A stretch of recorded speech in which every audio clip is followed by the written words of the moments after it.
Hello guys, pag-usapan lang natin si Catherine Bernardo dahil nagulat nga naman siya sa dami ng mga taong naghihintay sa Ayala Mall. Sa loob mismo guys kasi hindi nga naman sila nagkasya umano sa event. Ang iba kasi guys ay naghihintay kung saan dadaan umano ang kanilang idolo.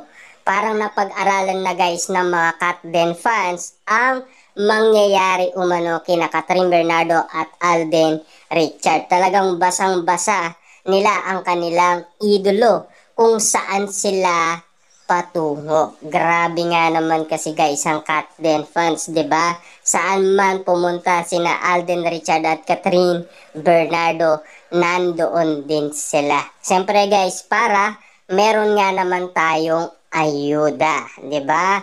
Grabe nga naman kasi guys ang mga ayudang binibigay ni na Catherine Bernardo at Alden Richard na pinapaabot sa atin kung gaano nga naman sila kaligaya at kasaya dahil sa mga taong sumusuporta sa kanila.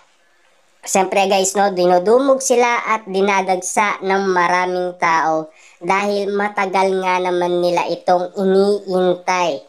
More than 5 years nga naman kasi silang nagre-request umano kina Alden Richard, Catherine Bernardo, Direk Cathy. 'Di ba? Kasi guys, alam naman natin meron social media account si Direk Cathy. Lalong-lalo na guys, nagla-live umano si Direk, 'di ba? Kaya napapanood yan guys.